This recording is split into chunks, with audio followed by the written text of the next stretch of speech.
ওয়ালাইকুম সালাম। কেমন আছো রাহিল?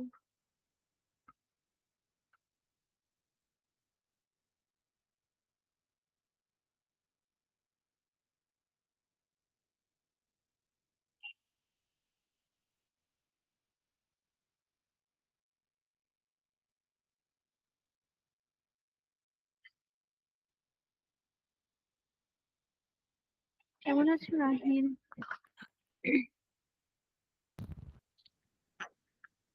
আসসালামু আলাইকুম মিস। ওয়ালাইকুম সালাম। কেমন আছো? মিস আলহামদুলিল্লাহ ভালো আছি, আপনি কেমন আছেন? আমি আলহামদুলিল্লাহ ভালো আছি। আহ, তো চলো আজকে আমরা আমাদের ক্লাস শুরু করি। আমাদের লাস্ট ক্লাসে আসলে আমরা বেসিক একদম টেন্স থেকে শুরু করেছিলাম। তো এরপর হচ্ছে আমাদের একটা এইচডব্লিউ ছিল, জমা দিয়েছি এইচডব্লিউ। মিস আমি লাস্ট ক্লাসটা করতে পারিনি, সমস্যা হয়েছিল। আচ্ছা ঠিক আছে। আমরা আসলে এইচডব্লিউটা ছিল হচ্ছে ওই আমরা যে 12টা টেন্স করেছি ম্যাম প্লাস। আদাব। আদাব। অর্ঘ্য কেমন আছো? জি ম্যাম ভালো আছি, আপনি কেমন আছেন? জি আমিও আলহামদুলিল্লাহ ভালো। আচ্ছা আমি যেটা বলতেছিলাম যে আমাদের ছিল হচ্ছে হোমওয়ার্কটা টেন্সের যে 12টা ক্রাইটেরিয়া আছে, প্রেজেন্ট পাস্ট ফিউচার মিলায় প্রতিটার হচ্ছে এক একটা এক্সাম্পল লেখা। তো ওটা আর কি রাহিল, যেহেতু তুমি ক্লাসটা করোনি, একটু রেকর্ডিংটা দেখে নিও। আর এরপর হচ্ছে একটু হোমওয়ার্কটা সাবমিট করে দিও, ঠিক আছে? ওকে মিস। ম্যাম আমি হোমওয়ার্ক দিয়েছি, দেখা যায়? জি এই জি, আমি এটাই বলতে নিচ্ছিলাম। আমি অর্ঘ্য আর নাসিহা দুইজনের হোমওয়ার্কই পেয়েছি। আচ্ছা অর্ঘ্য, তোমার হোমওয়ার্ক আমি চেক করেছি, ভেরি গুড, কোনো ভুল ছিল না সেখানে। তো এখন আমাকে রাহিল বলো যে টেন্স থেকে আমাদের সমস্যা আছে কি? নো মিস, আমার নেই। আচ্ছা, না থাকলে তাহলে আমরা হোমওয়ার্কটা সাবমিট করে দিব, তাহলেই হবে। তো যেহেতু অর্ঘ্য এবং রাহিলের কোনো প্রবলেম নেই, তাহলে আমরা নেক্সট টপিকে আগাতে যাচ্ছি। টেন্সের পরেই আমাদের আমরা বেসিক থেকে শুরু করছি, যেহেতু আমরা জানি যে পার্টস অফ স্পিচ কি। একটা পার্টস অফ স্পিচ হচ্ছে একটা বাক্যে কি কি উপকরণ থাকতে পারে। যেমন একটা রান্না করছে, সেখানে কি কি উপকরণ দিব, যেমন বিরিয়ানি রান্না করছে, এখানে চাল দিব, মাংস দিব, মশলা দিব, এরকম। সেরকম একটা বাক্য তৈরি করছে, এখানে কি কি থাকবে, একটা নাউন থাকতে পারে, একটা প্রোনাউন থাকতে পারে। বুঝতে পারছি? Yes miss. মিস। তো এরকম পার্টস অফ স্পিচ আমরা জানি, যদি জেনে থাকি, যে আমাদের হচ্ছে 8টা পার্ট থাকে একটা বাক্য বা একটা স্পিচে। সেটা হচ্ছে নাউন, প্রোনাউন, যেমন এই যে নাউন থাকতে পারে, প্রোনাউন থাকতে পারে, adjective, adverb, verb, preposition, conjunction, interjection. ঠিক আছে? Yes miss. ওকে। তো এর মধ্যে আসলে আমাদের মোটামুটি ইম্পর্টেন্ট হচ্ছে ভার্ব। তো আমরা চাচ্ছি ভার্বটা নিয়ে একটু আগে আলোচনা করতে, এরপর আস্তে আস্তে আমরা অ্যাডজেক্টিভ দেখবো, অ্যাডভার্ব দেখবো, কনজাংশন দেখবো। তো আজকে আমরা একটু রাইট ফর্ম অফ ভার্ব বা ভার্বের যে ফর্ম গুলো আছে, এক এক জায়গায় এক এক ফর্ম, একবার প্লুরাল হয়, একবার সিঙ্গুলার হয়, একবার প্রেজেন্টে হয়, পাস্টে হয়, সবগুলো নিয়ে শিখবো। আচ্ছা, প্রেজেন্ট পাস্ট আর পাস্ট পার্টিসিপল, এটা যে ভার্বের একটা ফর্ম, এটাকে আমরা বলি conjunction, sorry conjugation of verb. এটাও আমাদের একটা টপিক, এটাও আমরা শিখবো। আগে রাইট ফর্ম অফ ভার্বটা দিয়ে আসলে আমাদের স্ট্যান্ডার্ড সিক্স বা গ্রেড সিক্স এর জন্য আসলে রাইট ফর্ম অফ ভার্বটা খুবই দরকারি, খুবই ইম্পর্টেন্ট। তো চলো আমরা একটু রুলস ওয়ান থেকে একটু শেখার ট্রাই করি। Right form of verb mainly হচ্ছে যে ভার্বটা কোন ফর্মে থাকবে, এটা কি প্লুরালে থাকবে, এটা কি সিঙ্গুলারে থাকবে, এটা কি প্রেজেন্টে থাকবে, পাস্টে থাকবে, নাকি পাস্ট পার্টিসিপলে থাকবে। এটাই হচ্ছে আমাদের রাইট ফর্ম অফ ভার্বের মেইন মানে পড়ার বিষয় আছে। তো ফার্স্টে আমরা রাইট ফর্ম অফ ভার্ব শুরু করব হচ্ছে রুলস নাম্বার ওয়ান দিয়ে। সেটা হচ্ছে সাবজেক্ট যদি সিঙ্গুলার হয় তবে ভার্ব সিঙ্গুলার, আর সাবজেক্ট যদি প্লুরাল হয় তবে ভার্ব প্লুরাল। সব থেকে বেসিক এবং সব থেকে ইম্পর্টেন্ট নিয়ম। ইম্পর্টেন্ট কেন বলছি, এটাই আসলে আমরা অনেক সময় ভুল করি। কখনো সিঙ্গুলারের সাথে প্লুরাল বসাই, প্লুরালের সাথে সিঙ্গুলার বসাই, তখন আসলে ভুল হয়। যেমন কি বলেছে, Neela is giving me a bar of soap. Neela আমাকে একটা আহ সাবানের বার দিচ্ছে। এই যে এখানে নীলার সাথে ইজ হলো, কারণ নীলা হচ্ছে একটা থার্ড পার্সন সিঙ্গুলার নাম্বার, তাই কি, বা ইন জেনারেল হচ্ছে একটা সিঙ্গুলার নাম্বার, তাই। তারপর উই হ্যাভ $10 লেফট। আমাদের কাছে আর $10 বাকি আছে, বা আমাদের কাছে $10 আছে শুধু। তো উই যেহেতু এটা প্লুরাল, তো এখানে ভার্বটা হবে প্লুরালে, যেটা হচ্ছে হ্যাভ। হ্যাভ এর সিঙ্গুলার ফর্ম হলে হ্যাজ হতো আর কি। তো এটাই বলেছি যে সাবজেক্ট যদি সিঙ্গুলার হয় তবে ভার্ব সিঙ্গুলার, প্লুরাল হলে verb plural. Next, uncountable noun সবসময় সেন্টেন্সে সিঙ্গুলার সাবজেক্ট হিসেবে ব্যবহৃত হয়। আমরা নাউনের ক্রাইটেরিয়া যদি আগে কখনো পড়ে থাকি, তখন সেখানে আমরা দেখবো আনকাউন্টেবল নাউন বলতে এক ধরনের নাউনের প্রকারভেদ আছে, সেটা হচ্ছে যেটা কখনো কাউন্ট করা যায় না, যেমন মিল্ক, ওয়াটার ইত্যাদি। এগুলো হচ্ছে আনকাউন্টেবল নাউন, এগুলো আমরা কাউন্ট করতে পারবো না। সেরকম বলেছে যে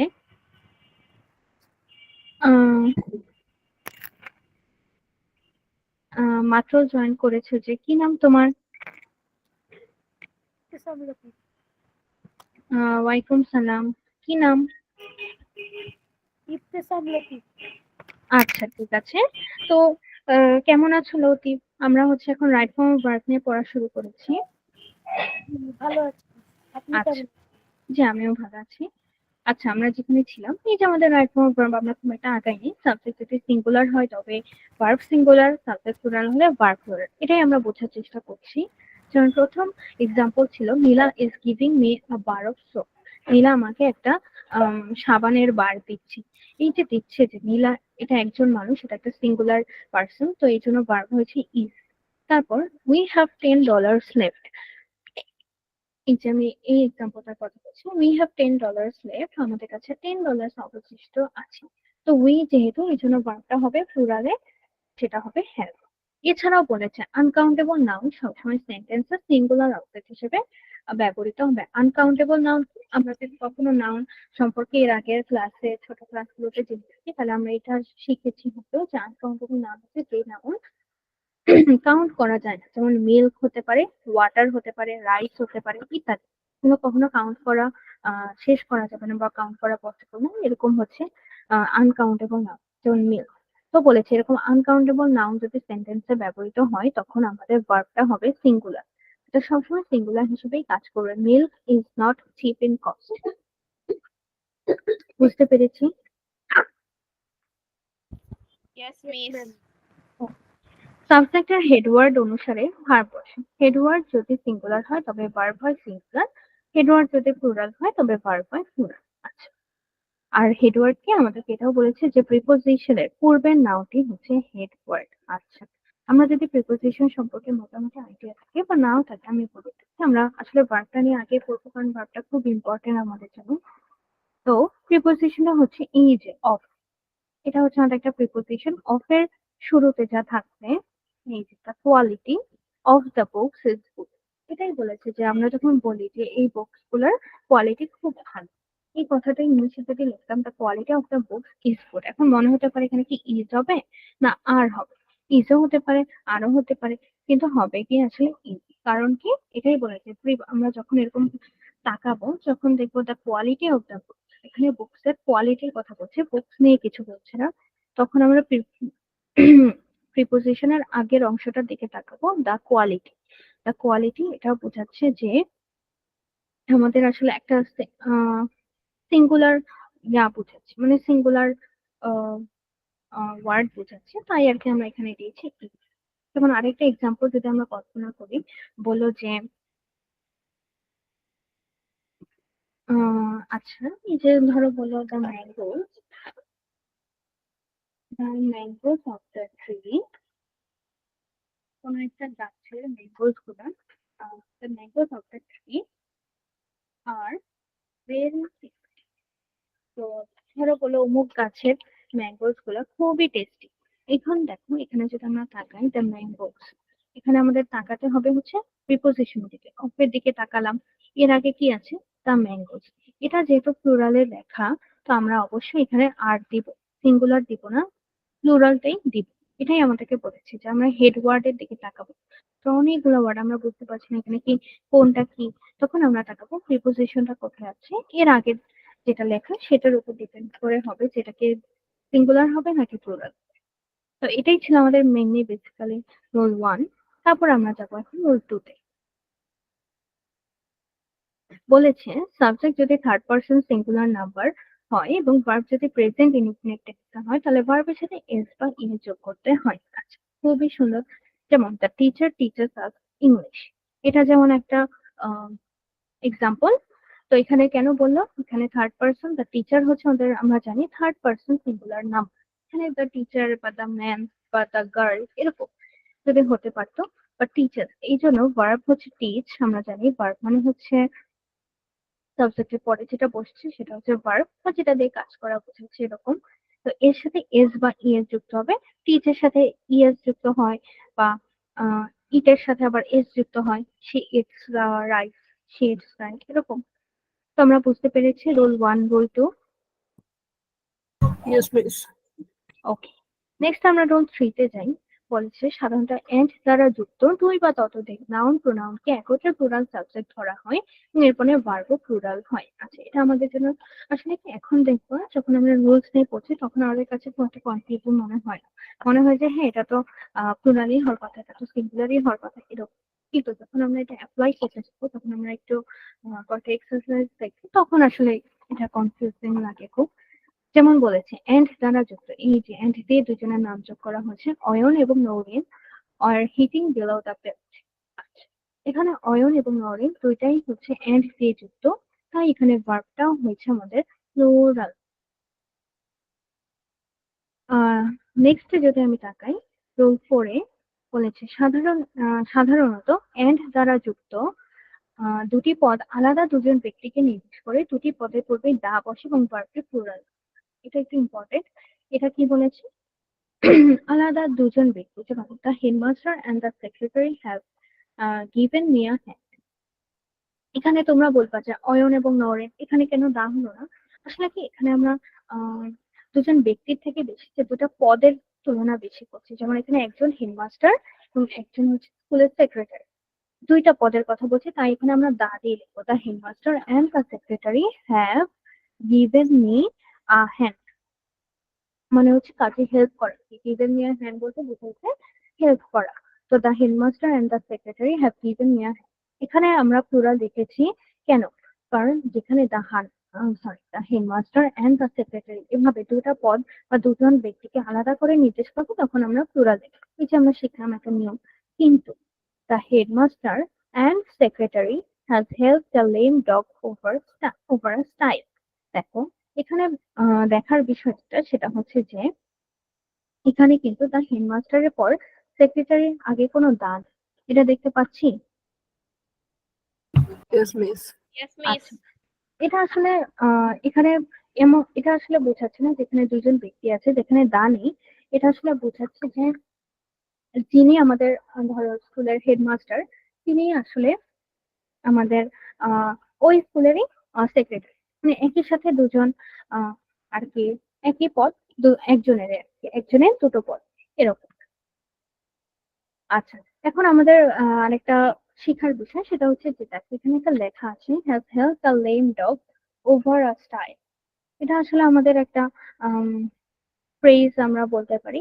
ফ্রেজ বলতে কি অনেকগুলো বা শব্দাংশ যুক্ত হয়ে যখন একটা লাইনের মতো গঠন করে, আর lame dog over a stile এটার আসলে একটা নির্দিষ্ট মিনিং আছে।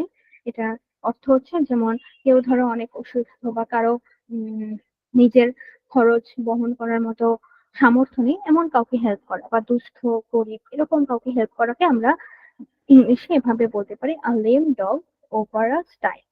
তিনি হচ্ছে একজন দুস্থ ব্যক্তিকে হেল্প করেছে।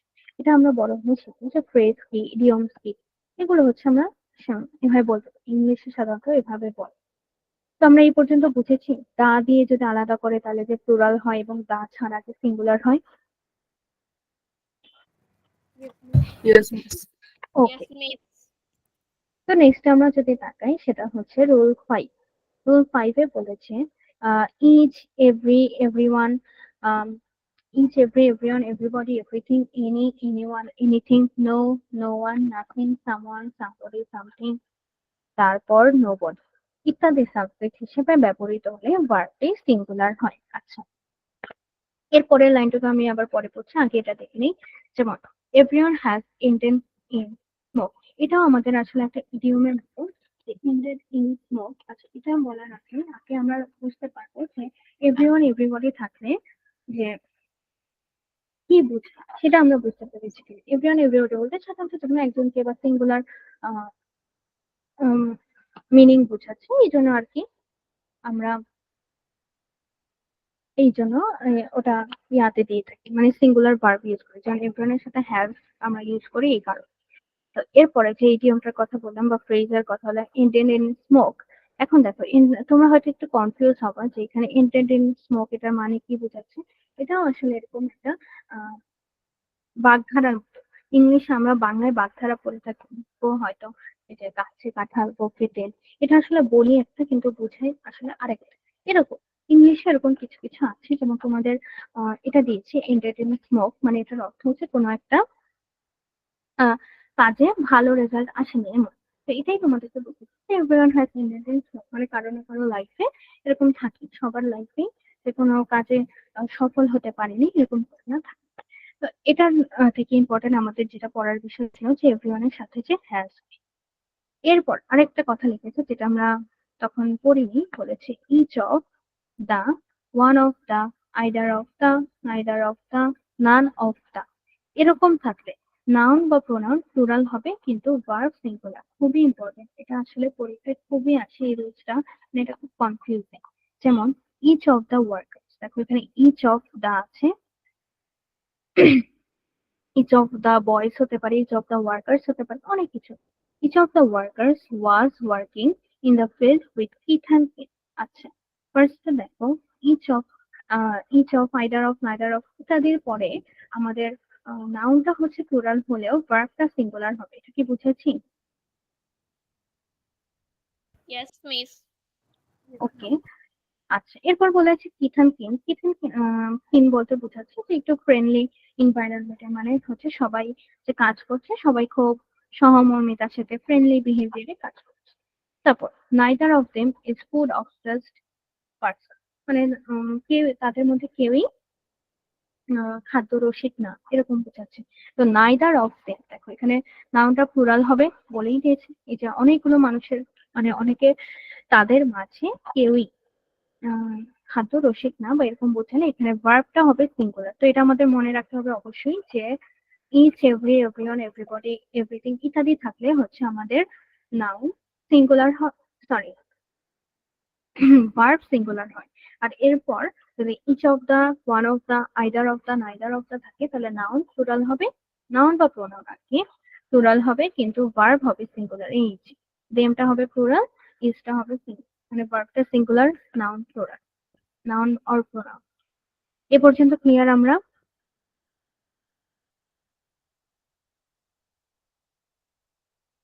Yes, miss.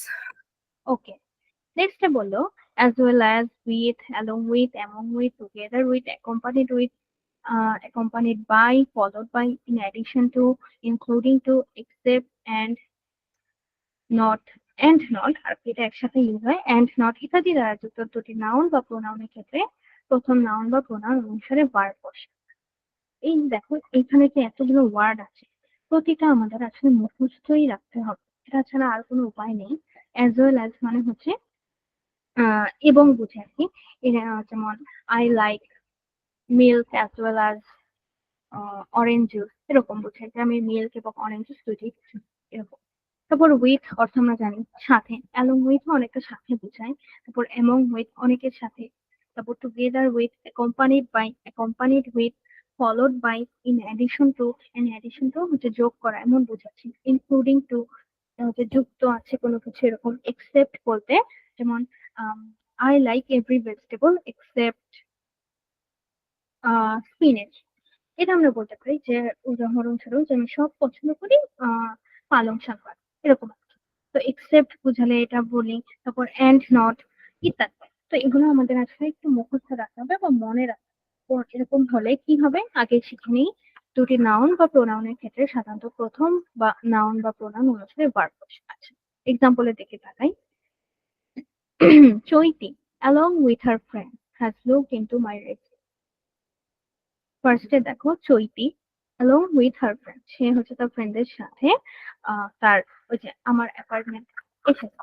তো এটা আমরা বুঝলাম যে চৈতি যে ওর ফ্রেন্ডের সাথে এসেছে, এখানে একটা ওয়ার্ড আমরা দেখতে পাই সেটা হচ্ছে অ্যালং উইথ, সরি, হ্যাঁ, অ্যালং উইথ। তো অ্যালং উইথ আছে, আমরা মাত্রই এখানে পড়ে এসেছি যে অ্যালং উইথ থাকলে কি হবে, বা এখানে কমন করে ওয়ার্ড গুলোর মধ্যে একটা থাকলে হবে যে নাউন বা প্রোনাউনের ক্ষেত্রে প্রথম নাউন অনুসারে ভার্ব বসবে। এখানে বলো তো প্রথম নাউন বা প্রোনাউন কোনটা? মিস চুইতি। Very good. প্রথমটা হচ্ছে চৈতি। এই যে বলেই দিয়েছি, Chaiti along with her friends, along with এর আগে হচ্ছে চৈতি। এই যে। তো আমাদের চৈতি অনুযায়ী হচ্ছে এখন ভার্ব বসবে, তো হ্যাজ হবে, যেহেতু চৈতি একার কথা বলছে তো হ্যাজ হবে। Next, I and not Mo have looked up to the teacher. যেহেতু এখানেও আগের মতো নিয়ম, অ্যান্ড নট, তারপর এক্সেপ্ট থাকতে পারতো, ইন অ্যাডিশন টু এরকম থাকতে পারতো, যাই থাকবে এই ওয়ার্ড গুলো আমরা যদি কমন পাই তাইলে তাকাবো এর সামনের সাবজেক্টের দিকে বা নাউনের দিকে বা প্রোনাউনের দিকে তাকাবো। তো ওটা যদি সিঙ্গুলার হয় তাহলে ভার্ব দিব সিঙ্গুলার, অথবা যদি প্লুরাল হয় তাহলে ভার্ব দিব প্লুরাল। বুঝেছি তো, আই এর সাথে হ্যাভ হয়, তাই হয়েছে যে I and not Mo have looked up to the teacher. Clear এই পর্যন্ত? বলো তো আমাকে সবাই। Yes miss. Okay, Yes, miss.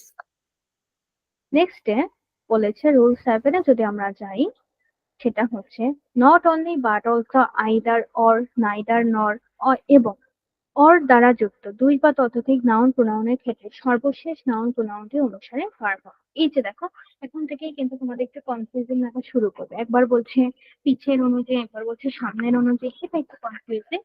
তো আমরা হচ্ছে প্রতিটার এক্সাম্পল দিয়ে মনে রাখার ট্রাই করবো, তাহলে মনে থাকবে। যেমন চৈতি অ্যালং উইথ হার ফ্রেন্ড, মনে থাকবে যে অ্যালং উইথ এর সামনে চৈতি ছিল, তো চৈতি অনুযায়ী হবে, এভাবে মনে রাখার ট্রাই করবো। তো যেখানে ছিলাম, not only but also either or neither nor কিংবা অর এরকম যুক্ত থাকলে হচ্ছে সর্বশেষ নাউন বা প্রোনাউনের অনুসারে verb. Either of the students or the teachers are to blame in a body. এই যে আইদার অফ দ্য স্টুডেন্ট, এটা হবে না, দ্য টিচার্স, অর এর পরের অংশটা নিয়েই হচ্ছে আমাদের ভার্বটা হবে, যেমন দ্য টিচার্স হচ্ছে প্লুরাল, তাই এখানে আর হয়েছে। তো আইদার অফ দ্য স্টুডেন্ট, এখানে আমাদের আহ ব্যাপার হলো আমরা কি জানি আইদার অর এটার অর্থ কি?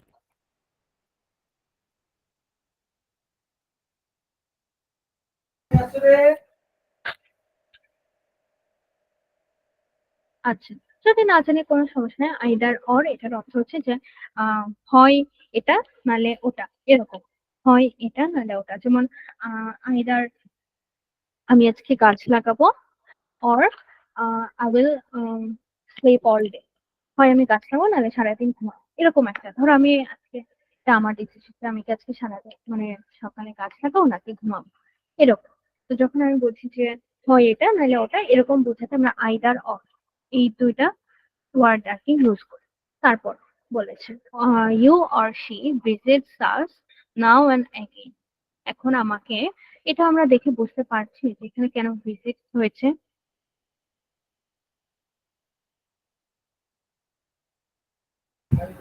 থার্ড পার্সন সিঙ্গুলার নাম্বারের পর ভার্বের শেষে এস বা ইএস হয়। Very good, very good Arko. বাকিরা বুঝতে পেরেছি কেন এটা হয়েছে? Yes miss. ওকে। তো আমরা বুঝলাম যে not only but also either or neither nor, কিংবা শুধু অর থাকলে হচ্ছে পরের নাউন বা প্রোনাউন অনুযায়ী আমাদের ভার্ব হবে। এখানে নাইদার নর বলতে বোঝায় যে আম, যে ধরো বললো যে আম, আমি একটা example,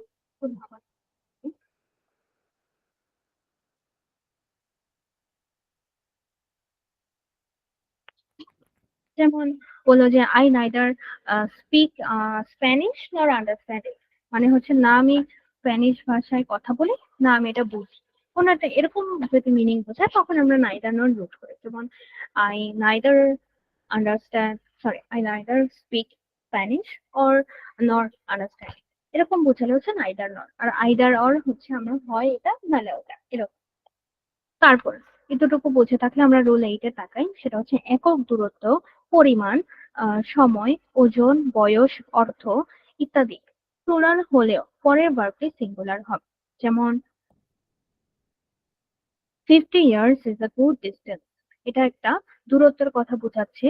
50 years is a good distance। এরকম যদি আমাদের দূরত্ব বোঝায়, পরিমাণ বোঝায়, সময় বোঝায়, যেমন 10 কেজি এরকম বোঝালো, সময় বোঝালো ধরো 50 hours এরকম বোঝালো, ওজন বলো 30 years is a good time বা is a long time এরকম ওজন ওজন বোঝাতে পারে, বয়স বোঝাতে পারে, অর্থ ইত্যাদি বোঝাতে পারে। অর্থ বলতে এখানে মানের অ্যামাউন্টটা আর কি বোঝাচ্ছে। যেমন 50 ইয়ার্স আমরা দূরত্ব নিয়ে একটা এক্সাম্পল দেখলাম। এছাড়াও আছে $10,000 is a big amount of money। আমরা বুঝলাম এরকম পরিমাণ বোঝালে সাধারণত সেখানে ভার্বটা সিঙ্গুলার হবে। তারপরে তাকাই রুল 9।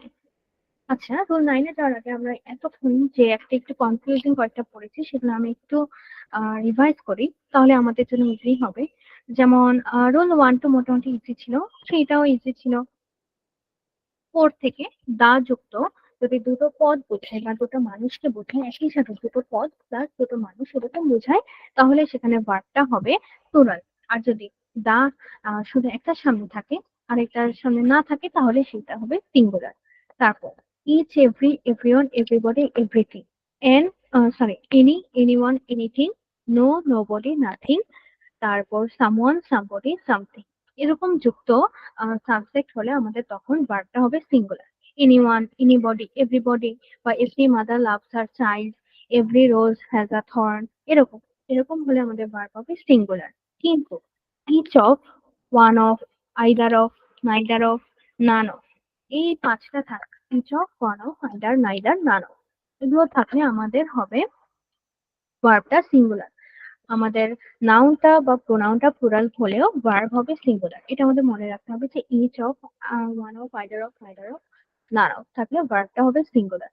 নেক্সট এখন আরো কিছু ওয়ার্ড আছে যেমন as well as, with, along with, among with, together with, accompanied by, accompanied with, followed by, in addition to, including to, except and no or not ইত্যাদি থাকলে আমরা হচ্ছে প্রথম ওই শব্দটার প্রথম নাউন বা প্রোনাউন অনুসারে ভার্বটা বসাবো। যেমন I and not Mo have looked, এখানে আই অনুযায়ী হবে আমাদের ভার্বটা।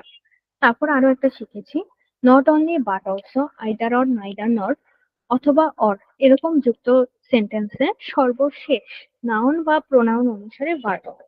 তাহলে একবার হচ্ছে সবার শুরু অনুযায়ী সেটা হচ্ছে অ্যাজ ওয়েল অ্যাজ এর ক্ষেত্রে, আর যেখানে নট অনলি বাট অলসো থাকবে সেখানে হচ্ছে সর্বশেষ অনুযায়ী আমরা ভার্ব বসাবো। তারপরে গুলো আবার একটু জেনারেল নিয়ম, একক, দূরত্ব, পরিমাণ ইত্যাদি হলে সেগুলো হচ্ছে সিঙ্গুলার বোঝে। তো নেক্সট ডে আমরা যাই, এতটুকু বুঝেছে সবাই? Yes, miss.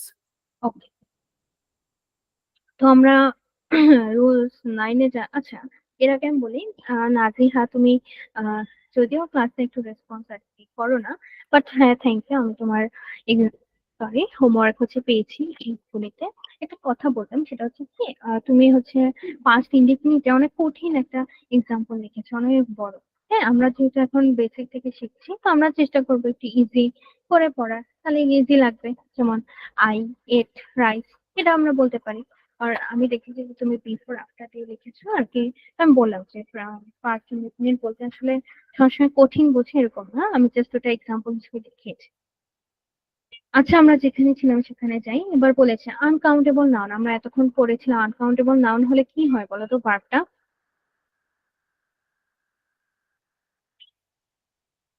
এই যে আমি রুল 9 আছি।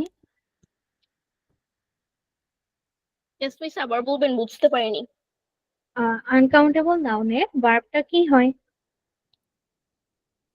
Miss, singular. Very good. ওই যে আমরা পড়েছিলাম যে মিল্ক ইজ ইজ কস্টলি, এরকম কিছু একটা ছিল নাকি।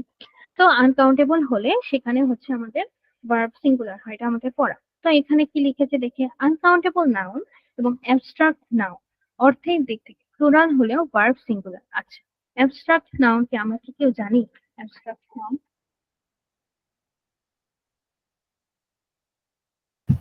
Yes, miss.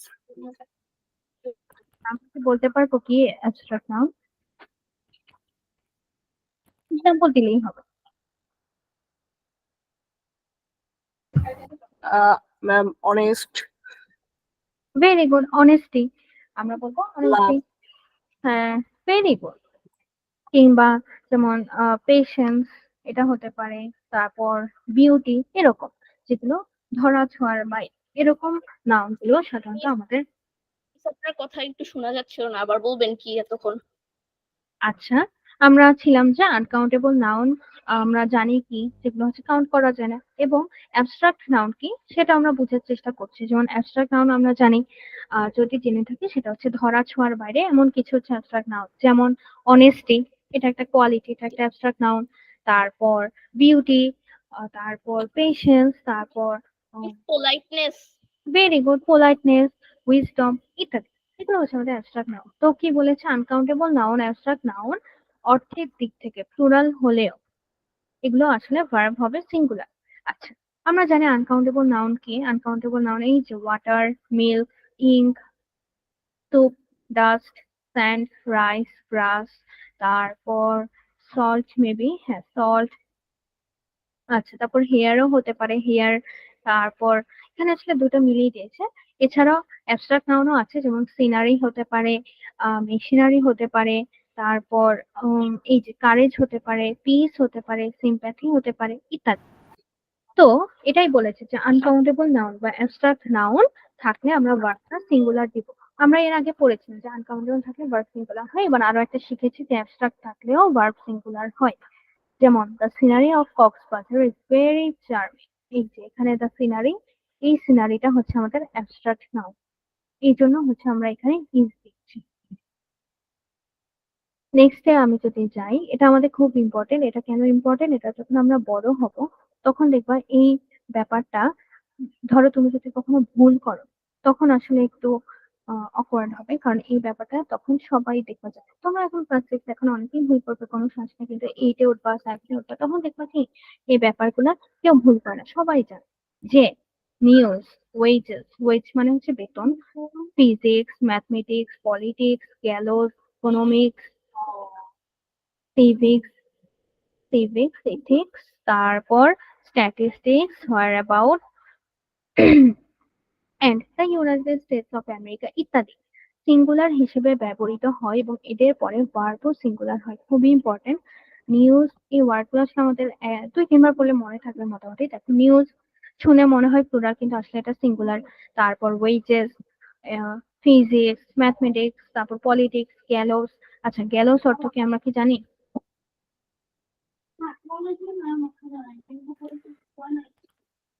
মিস কিসের অর্থ? গ্যালোস,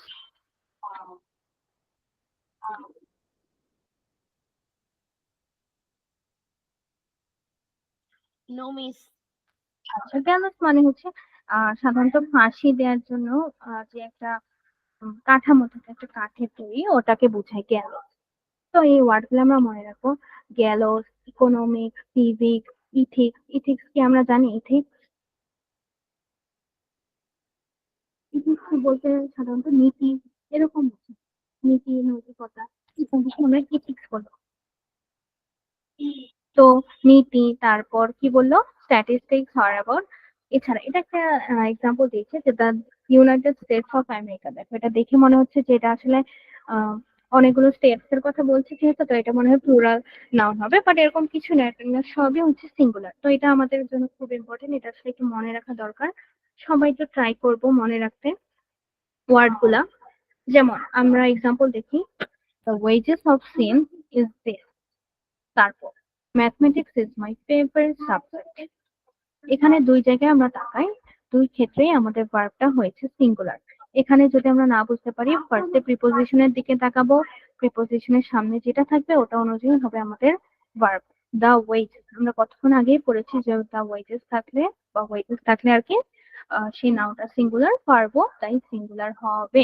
এছাড়া mathematics is my favourite subject, mathematics এর কারণে হচ্ছে এটা হবে ইজ। বুঝতে পেরেছি?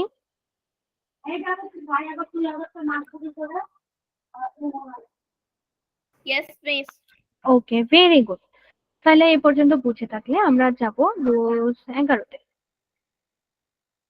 ইনফিনিট, জিরান্ড, তারপর ভার্বাল নাউন, ক্লজ, ইত্যাদি। আচ্ছা, আমরা এটা পড়ার সময় হয়তো মনে হবে এগুলা কি, আমি বলছি আগে লাইনটা আমরা কমপ্লিট করি। ইত্যাদি বাকি সাবজেক্ট হিসেবে ওই সাবজেক্টকে থার্ড পারসন সিঙ্গুলার নাম্বার হিসেবে গণ্য করে সিঙ্গুলার ভার্ব বসাতে হয়। ফার্স্টে আমরা যদি তাকাই, এই এক্সাম্পলটা দেখে দেখো, লিখেছে swimming is a good exercise. আমরা এটাও বলতে পারি যে walking is beneficial for health, মানে হচ্ছে হাঁটাহাঁটি আমাদের শরীরের জন্য খুব উপকারী, এরকম। তো swimming is good for health বা walking is beneficial to health, এরকম তারা বুঝেন। ফার্স্টের সেন্টেন্সটা আইএনজি দিয়ে যুক্ত, যেমন সুইম থেকে সুইমিং হয়েছে, ওয়াক থেকে ওয়াকিং হয়েছে, এরকম।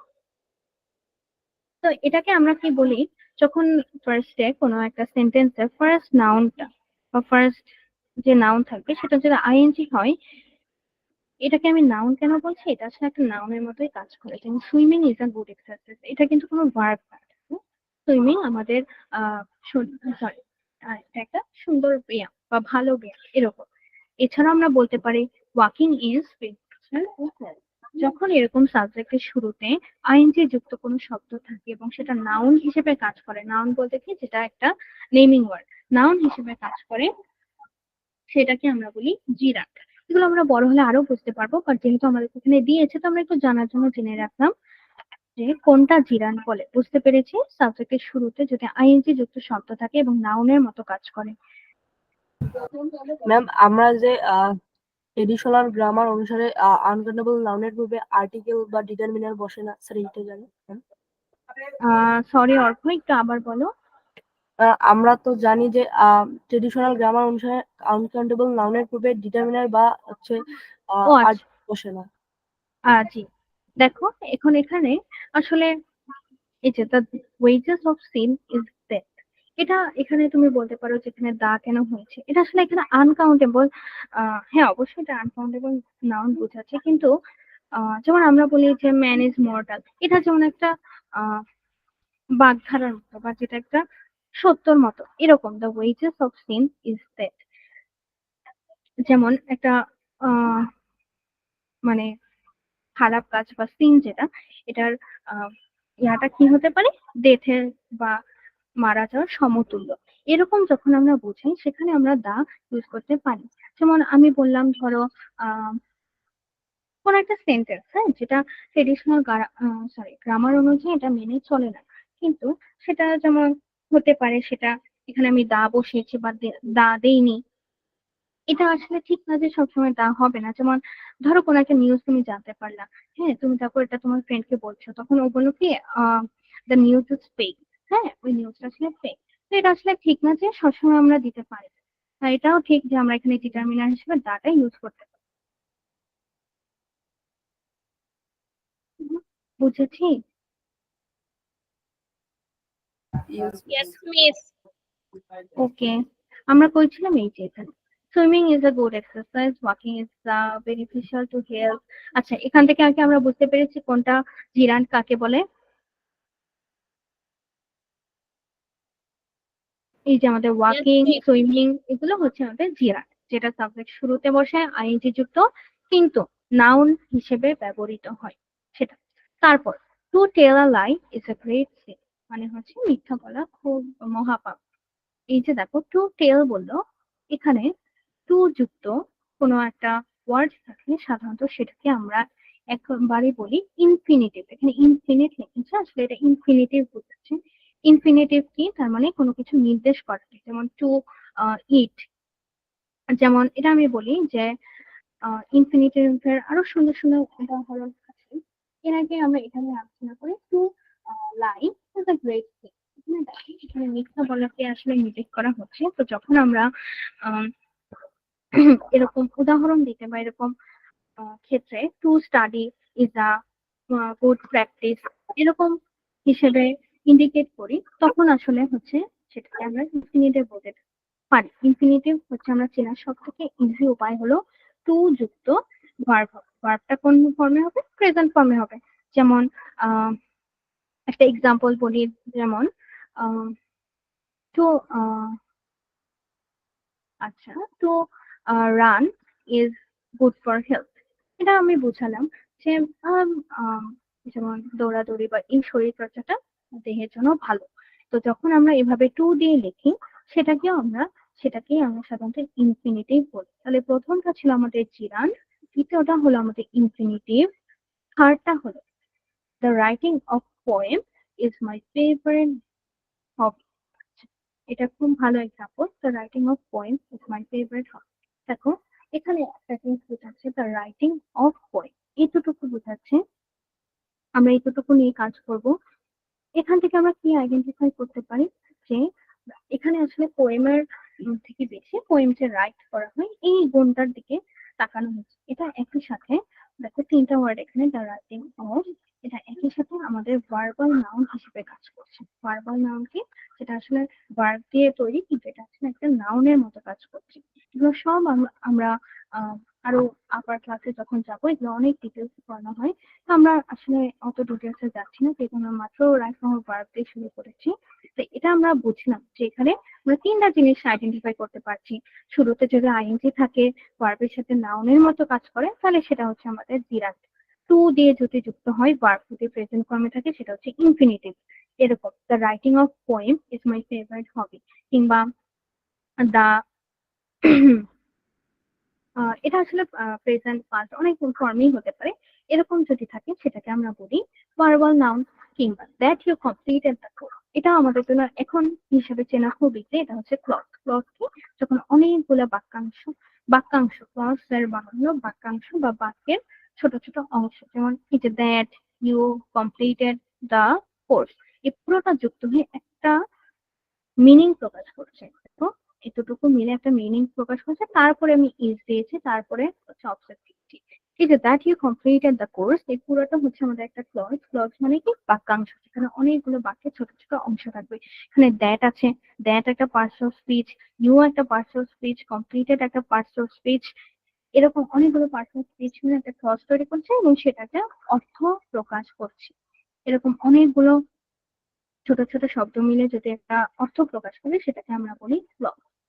তো এখন এটাই আমরা বুঝলাম যে যখন ইনফিনিটিভ থাকে, ইনফিনিটিভ মানে হচ্ছে টু প্লাস ভার্ব, জিরান্ড থাকে যখন সরি ইয়া ভার্বের সরি সাবজেক্ট হিসেবে ব্যবহৃত হয় কিন্তু সেটা নাউনের কাজ করে, এরকম হলে সেটা হচ্ছে জিরান্ড।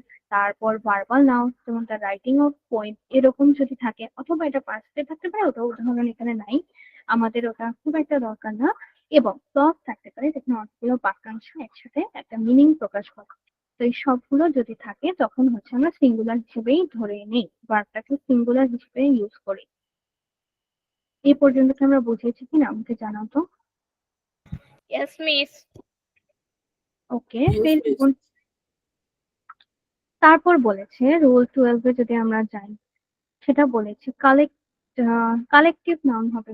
কালেকটিভ নাউনের পর সাধারণত সিঙ্গুলার ভার্ব বসে, কিন্তু বিচ্ছিন্নতা বা ভিন্নতা বোঝালে নাউনের পরে একটা প্লুরাল ভার্ব বসে। আমাকে বলো তো কালেকটিভ নাউন কি?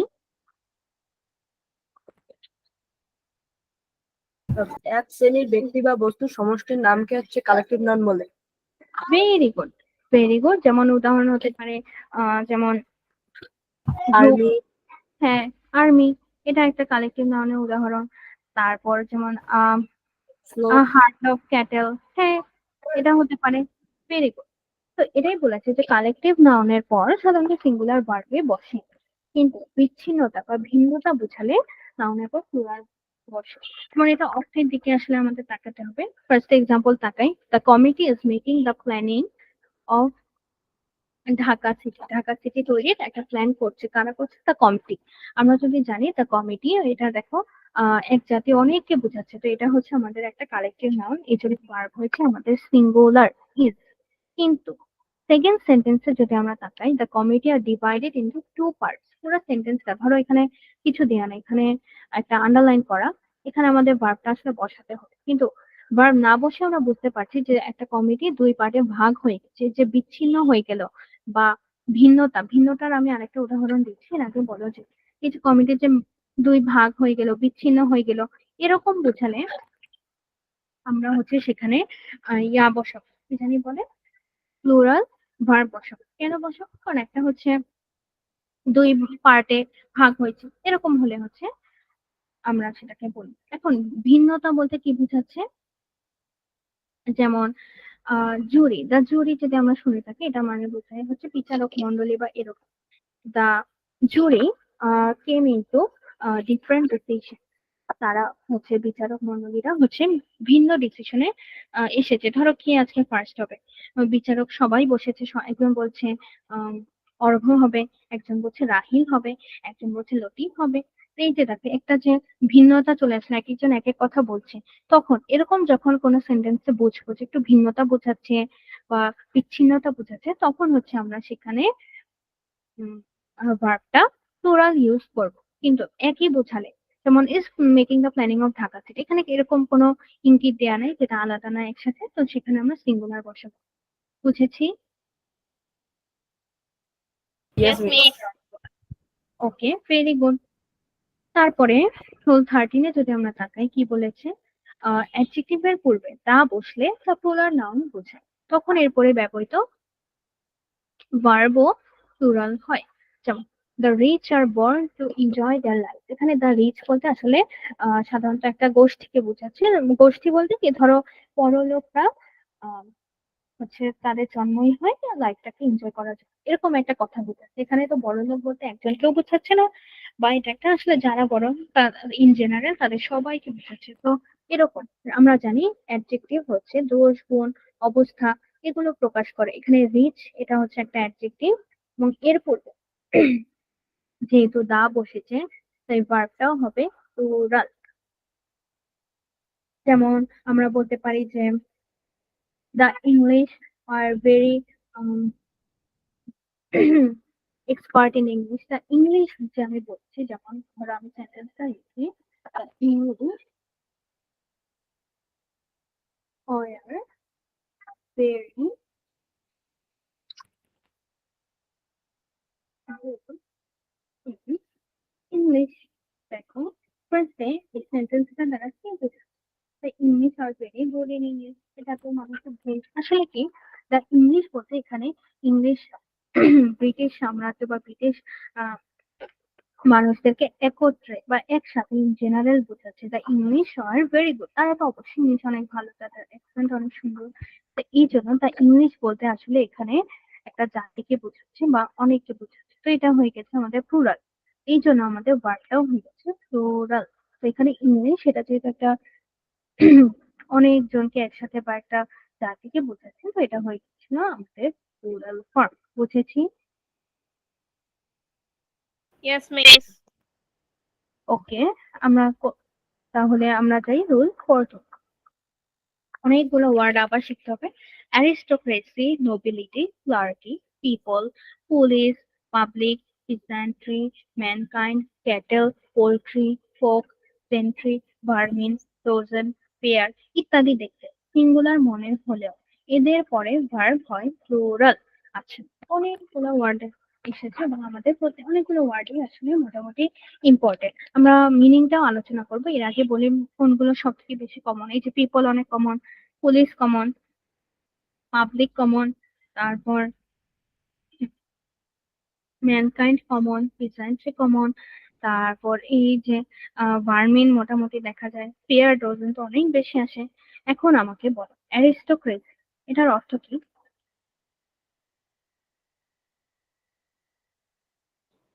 Miss aristocracy. হ্যাঁ,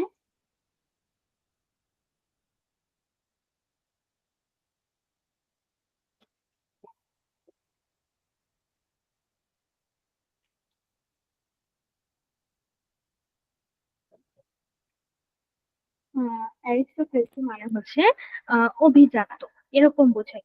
অভিজাত দের যে ক্যারেক্টারিস্টিক্স গুলো আছে এগুলোকে আমরা বলি অভিজাত, এরকম বোঝাতে আমরা বলছি অ্যারিস্টোক্রেসি। তো এটা থাকলে আমরা বুঝবো যে এটা আসলে প্লুরাল ভার্বটা। এরপর আমাকে বলো তো নোবিলিটি অর্থ আমরা কি জানি? Yes, miss. বলো তো। মিস মহত্ব আর কি? হ্যাঁ, ভেরি গুড। এরকম নোবিলিটি বলতে আমরা সাধারণত মহত্ব বুঝি। তারপর আরেকটা আছে ক্লার্কি, এটার অর্থ আমরা জানি কেউ? মিস কোনটা? এই যে ক্লার্ক। No miss. আচ্ছা, এটা আসলে ধর্ম যাজক যে থাকে খ্রিস্টান ধর্মে, সেখানে এদেরকে আর কি বলা হয় ধর্ম যাজকদের। তো পিপল মানে আমরা জানি, পুলিশ মানে জানি, পাবলিক মানে জানি, পিজেন্ট্রি মানে কি জানি?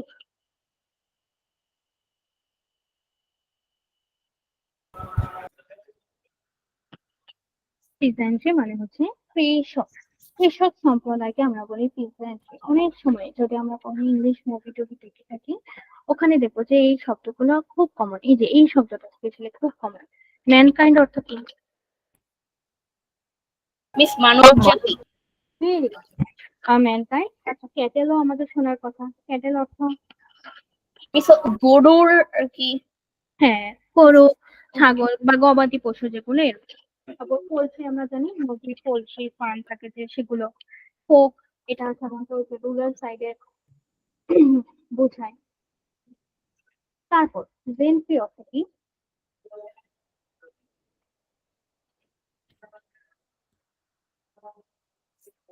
মিস ভদ্র। আচ্ছা, হ্যাঁ, অনেকটা ভদ্র বা এটা আসলে প্রতিটাই একটা একটা গ্রুপকে বোঝাচ্ছে। ভদ্র যারা ভদ্র তাদেরকে একসাথে আমরা বলি জেন্ট্রি বা ভদ্র সম্প্রদায় আর কি বলতে পারি আর কি। ওর একটা সুন্দর ওয়ার্ড আছে ভার্ম। ভার্মের অর্থ আমরা কেউ বলতে পারবো? No miss. আচ্ছা, ভার্মিন শব্দের অর্থ হচ্ছে পোকা।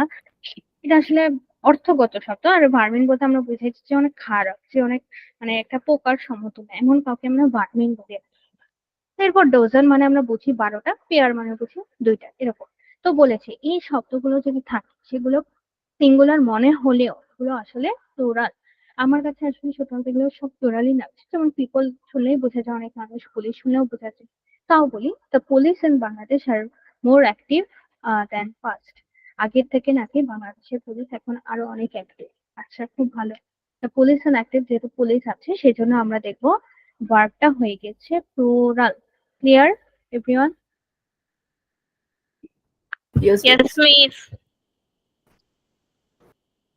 নেক্সট আমরা যাই একটা ইজি রুলস, সেটা হচ্ছে universal truth or habitual fact. তারপর হচ্ছে হিস্টোরিক্যাল ট্রুথ এবং সাধারণ সত্য, এরকম বোঝালে প্রেজেন্ট ইনডিফিনিট টেন্স হয়। খুব ইজি, খুব আমরা বুঝতে পারবো। ইউনিভার্সাল ট্রুথ বলতে the sun rises in the east, এটা হচ্ছে চিরন্তন সত্য, সবসময় সূর্য পূর্ব দিকে উঠবে।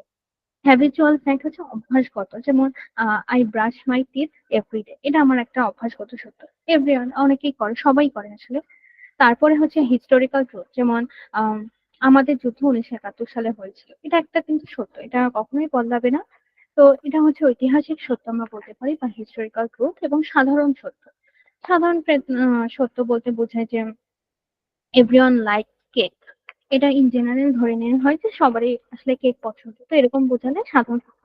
এই ক্ষেত্রগুলোতে প্রেজেন্ট ইনডিফিনিট টেন্স, আমরা জানি প্রেজেন্ট ইনডিফিনিট হচ্ছে সাবজেক্ট প্লাস ভার্বের সাথে এস বা ইএস প্লাস সাবজেক্ট। যেমন the sun rises in the east, এটা হচ্ছে আমাদের সাবজেক্ট, এটা হচ্ছে ভার্ব, এটা হচ্ছে অবজেক্ট। অল আর সামার ফ্রেন্ডস, এটা হচ্ছে, এটা সাধারণত বোঝাচ্ছে সবাই সামারকে পছন্দ করে, এরকম আসলে ঠিক না, তাও আমরা ধরে নিচ্ছি এটাই সত্য যে এখানে অল আছে তাই এখানে আর হয়েছে, এটা আমাদের খেয়াল রাখতে হবে। এরপর একটা ইজি আমাদের রুলস আছে, কিন্তু এখানে ওয়ার্ড গুলো একটু মনে রাখা প্রয়োজন। যেমন always, daily, every time, every day, every week, every year, every month, ইত্যাদি। Generally, naturally, normally, ordinarily, regularly, usually, frequently, occasionally, very often, now, then, sometimes ইত্যাদি থাকলে প্রেজেন্ট ইনডিফিনিট হয় না। তবে পাস্ট হ্যাবিট বুঝালে পাস্ট ইনডিফিনিটে। আচ্ছা, কি বুঝাচ্ছে আমি বলি। আমি যে এতগুলো ওয়ার্ড বললাম তোমরা এটা আবার রিভাইজ করবে, এতগুলো আমি আর বলবো না। সেটা হচ্ছে always, daily, usually, sorry, regularly ইত্যাদি থাকলে আমরা হচ্ছে সাধারণত প্রেজেন্ট ইনডিফিনিটে লিখি। কিন্তু যখন কোনো পাস্টের ঘটনা বোঝাচ্ছে বা পাস্টের কোনো অভ্যাস বোঝাচ্ছে এরকম হলে সেটা হবে পাস্ট ইনডিফিনিটে। দুইটা এক্সাম্পলে আমাদের দেয়া, যেমন রুবেল সেইস প্রেয়ার। আচ্ছা, রুবেল সেইস প্রেয়ার এভরিডে, ও হচ্ছে প্রতিদিন আহ, নামাজ আদায় করে।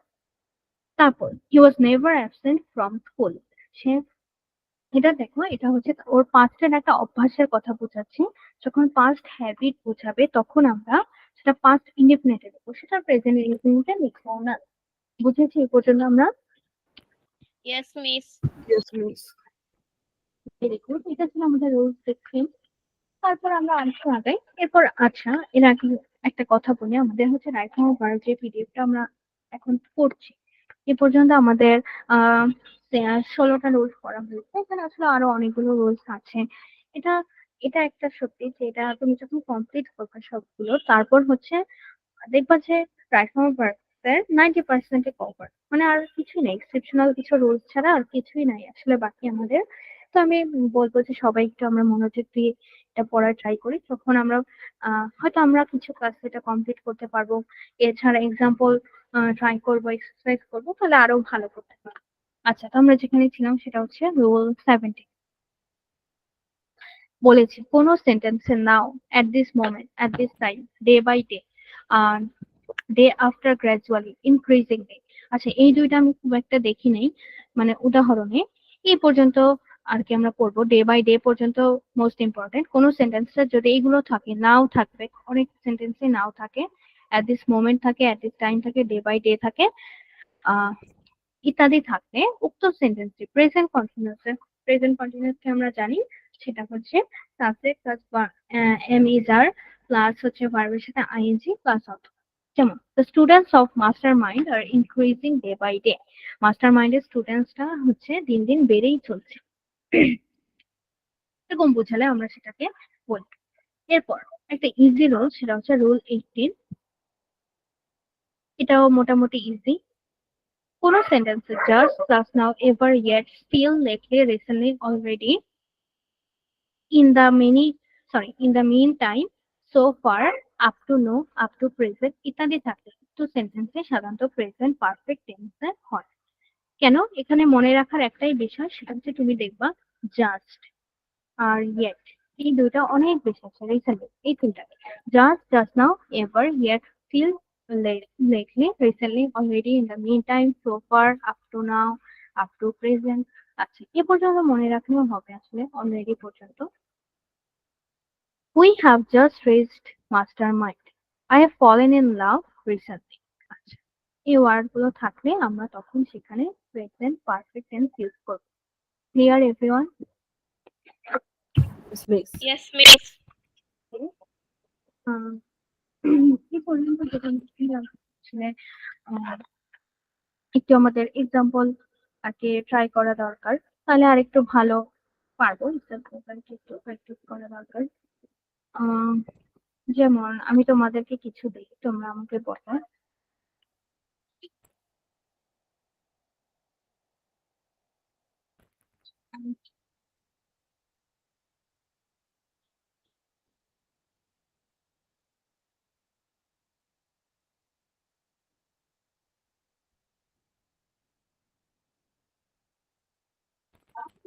আসলে এখানে আমি লিখে দিচ্ছি।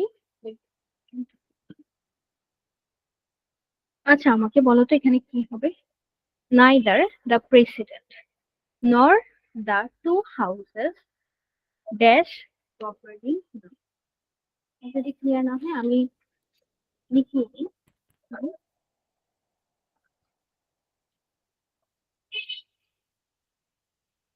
না,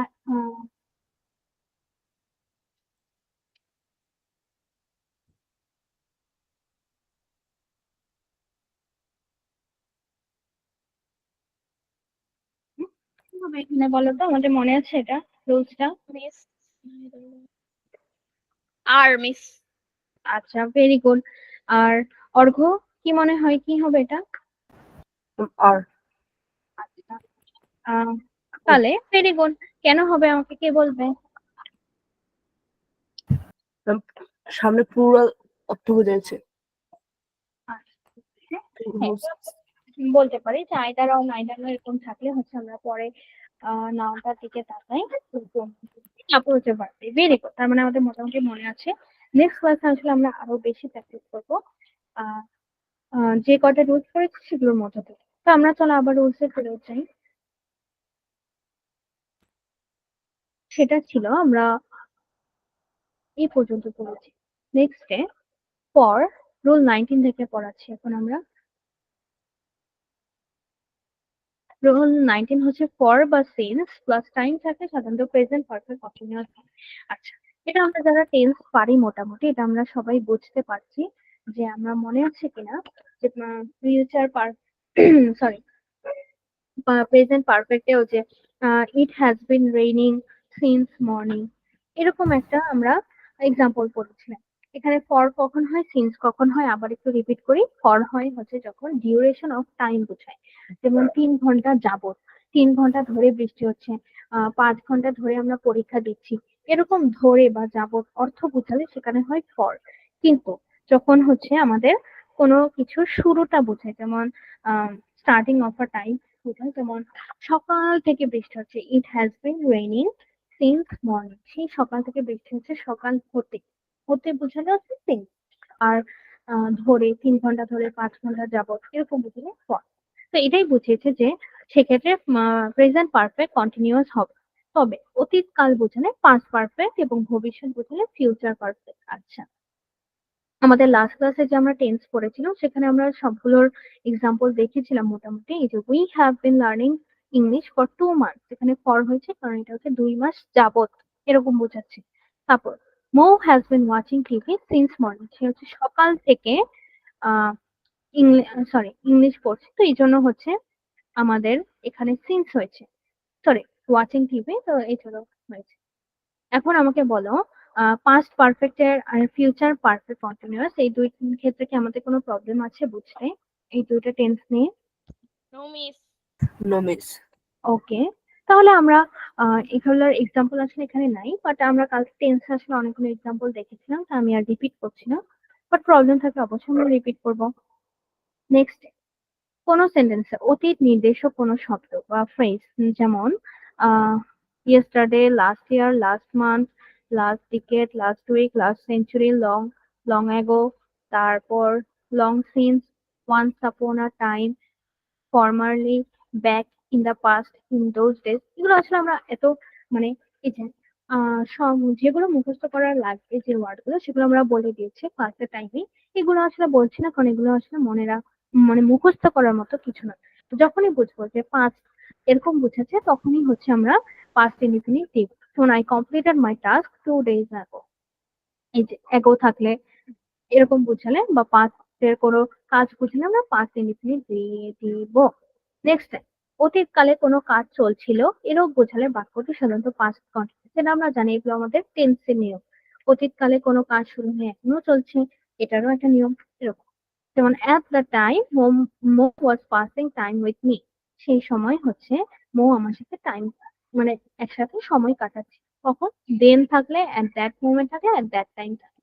এটা ইজি, একবার পড়লে আমাদের মনে থাকবে যে এই তিনটা যদি থাকে তাহলে আমরা পাস্ট কন্টিনিউয়াস টেন্স ইউজ করব। এরপর বলেছি কি দেখো, নিচের স্ট্রাকচার কয়টি মুখস্থ করতে হবে।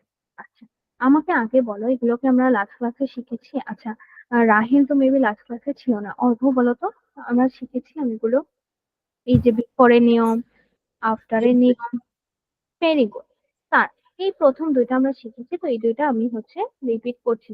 এটা হচ্ছে আমাদের টেন্সের দুইটা রুলস। নেক্সট দেখো, এটা আমরা শিখিনি, এটা আমাদের শিখার ব্যাপার, সেটা হচ্ছে নো সুনার হ্যাড আর scarcely or hardly. No sooner had এর যদি একটা এক্সাম্পল ঠিক করি তাহলে আর কি আমাদের বুঝতে সুবিধা হবে। রুলস দিয়ে পড়তে আমাদের সবার জন্য পড়তে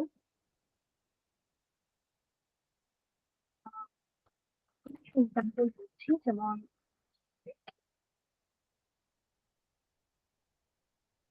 no sooner had uh, she finished her speech then the lights went.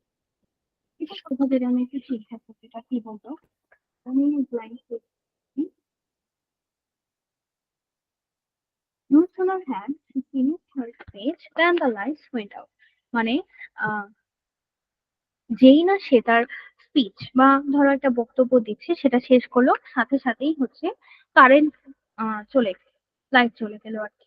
তো এই যে দেখো, এটাই আমাদেরকে বোঝাচ্ছে যে কোনো একটা সেন্টেন্স, ধরো দুইটা কাহিনী যখন একই সাথে হয় তখন আমরা এরকম বোঝাতে নো সুনার হ্যাড আর দ্যাট এই দুইটা জিনিস একসাথে ইউজ করি। আমি একটু আইডেন্টিফাই করি, এটা হচ্ছে নো সুনার হ্যাড, এই যে এতটুকু অলওয়েজ থাকবে এবং দেন এটার আগে একটা অংশ হবে পরে একটা অংশ হবে। দেখো খেয়াল করে দেখি দুটোই হচ্ছে আমাদের ফার্স্ট ইনডিফিনিটে হবে। যখন দুটো ঘটনা একই সাথে ঘটে তখন আমরা নো সুনার হ্যাড আর দেন এটা একসাথে ইউজ করি। যেমন যেই না সে তার স্পিচটা শেষ করলো তারপরে কারেন্ট চলে গেলো। এইটা বোঝাতে সাধারণত আমরা নো সুনার হ্যাড আর দেন এর নিয়মটা ইউজ করে থাকি।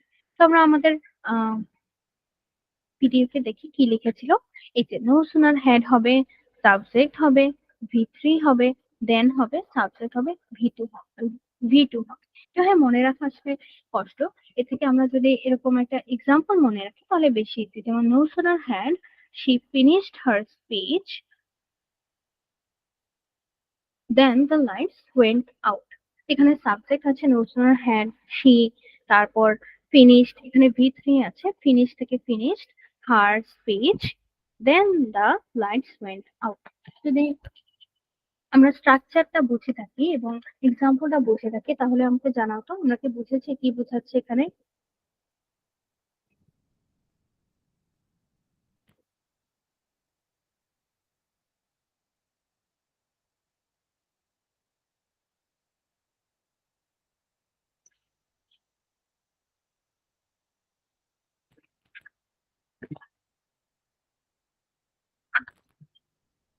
আমরা কি বুঝতে পারছি নো সুনার হ্যাড এর নিয়মটা? Yes, miss. Yes miss. আচ্ছা, আমি আবার রিপিট করি। বলেছি নো সুনার হ্যাড, আমরা এই স্ট্রাকচারটা পরে দেখি। আমরা একটা এক্সাম্পল, সেটা হচ্ছে no sooner had she finished her speech and the light went out. এটা কি? এটা হচ্ছে যেই না সে তার বক্তব্যটা শেষ করলো তারপরে লাইটটা চলে গেল। এই যে একটা কাহিনী আমি বললাম বা একটা সেন্টেন্স কমপ্লিট করলাম, এখানে দুটো ঘটনা একসাথে ঘটেছে বা প্রায় সমান সমান সময়, যে স্পিচ শেষ করার সাথে সাথে। এই যে এরকম বোঝাতে দুইটা কাহিনী যখন একই সাথে হবে তখন হচ্ছে আমরা নো সুনার হ্যাড আর দেন এটা লিখে থাকি। এখানে একটা খেয়াল রাখার বিষয়, দেনে অবশ্যই PHAN এভাবে হবে, ই দেয়া যাবে না, এন হবে, এ হবে। তো এছাড়া আরেকটা বিষয় সেটা হচ্ছে নো সুনার হ্যাড এর পর যে সাবজেক্টটা থাকবে এরপর হবে ভি3, এই যে ফিনিশড হচ্ছে আমাদের ভি3, তারপর হচ্ছে অবজেক্ট, তারপর আবার যখন আমি দেন দ্য লাইট, এখানে কিন্তু ভি2 হবে, ওয়েন্ট হবে, এখানে ভি3 হবে না, এখানে ভি2 হবে। এটাই আমার দেখার বিষয় ছিল যে প্রথমে হচ্ছে ভি3 পরে হচ্ছে ভি2। ক্লিয়ার সবাই? Yes miss. Yes, miss. আচ্ছা, তারপর আমাদের আরেকটা উদাহরণ আছে সেটা হচ্ছে হ্যাড দিয়ে। তো এটাও আমরা শিখবো, চলো দেখি। আমরা এ পর্যন্ত বুঝে থাকলে নেক্সটটাতে। আচ্ছা, সেটা বলেছে স্কেয়ারসলি বা হার্ডলি হ্যান্ড, স্কেয়ারসলিও বলা যায়, হার্ডলিও একই মিনিং আর কি প্রকাশ করে। তো দুইটা যে কোনো একটা দিলেই হবে, বাট আমাদের হচ্ছে এখন এক্সাম্পলটা দরকার। যেমন আমি একটা এক্সাম্পল বলতে পারি, স্কেয়ারসলি হ্যাড হচ্ছে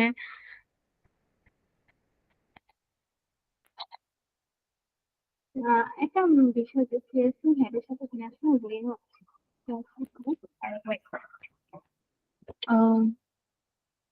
অপশন, আচ্ছা আমি বলছি।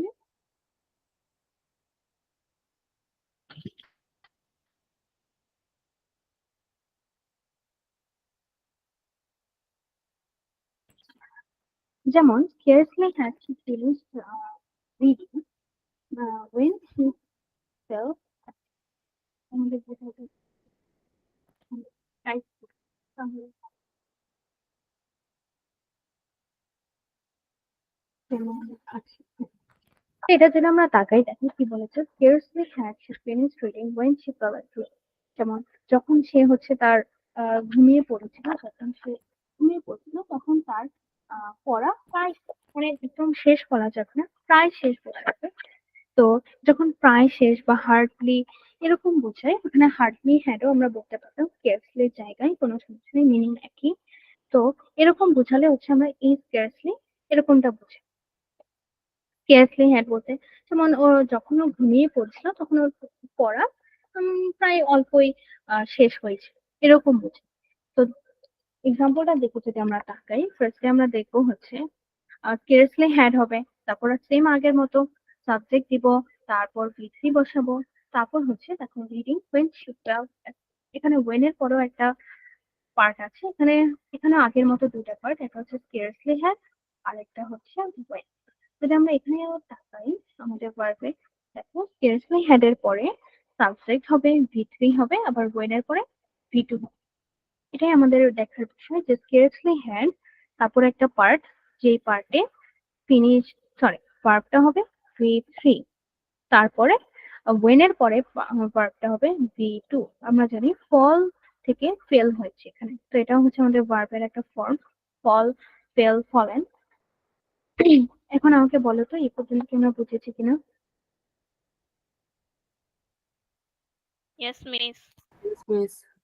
আচ্ছা, এ পর্যন্ত বুঝে থাকলে তো ভেরি গুড। এই দুইটা আমাদের জন্য নিউ ছিল এবং মোটামুটি ইম্পর্টেন্ট, কারণ এগুলো খুব ইউজ হয়। এই যে নো সুনার হ্যাড আর স্কেয়ারসলি বা হার্ট। আচ্ছা, আরেকটা কথা তোমাদেরকে বলা হয়নি হয়তো, স্কেয়ারসলি বললে আমি হার্ডলিও বলতে পারতাম। হার্ডলি বলতে আসলে স্কেয়ারসলি বা হার্ডলি বলতে বোঝাচ্ছে খুব কম। হ্যাঁ, যেমন প্রায় একটু বা এরকম বোঝায়। যেমন আমি যতক্ষণে সেখানে পৌঁছালাম, তো hardly there was the person, এটা বোঝায়। যেমন আমি যখন ওখানে পৌঁছাবো when I reached the station, hardly there was a person, মানে কম মানুষ ছিল বা প্রায় নাই বললেই চলে, এরকম অর্থ বোঝাতে আমরা scarcely বা hardly এগুলো ইউজ করি, নেই বললেই চলে। এটা আমরা মনে রাখবো, তাহলে বুঝবো যে scarcely বা hardly কখন use. Clear? Yes, miss. Yes, miss. আজকে আমরা রুল 22 পর্যন্ত পড়েছি। এর মধ্যে অনেক ইম্পর্টেন্ট গুলো ছিল, আহ যেগুলো আমাদের আসলে রাইট ফর্ম ভার্বের জন্য একদম মাস্ট। তো এই পর্যন্ত আমাদের পড়া থাকবে, নেক্সট ক্লাসে আমরা আরো আগাবো। এন্ড আজকে যা যা পড়া ছিল সেগুলো একটু কভার আপ করা ট্রাই করবো, ঠিক আছে? Okay, miss. ওকে, তাহলে আজকের ক্লাস এই পর্যন্ত। আবার ইনশাআল্লাহ তোমাদের নেক্সট ক্লাস দেখা হবে। সবাই সুস্থ থাকবে, ভালো থাকো। আল্লাহ হাফেজ। এই ক্লাসটি ম্যাম রেকর্ড করা আছে না? জি, রেকর্ডে থাকবে। আচ্ছা, আচ্ছা, Assalamu alaikum, miss. ওয়ালাইকুম সালাম। মাদার। আদাব।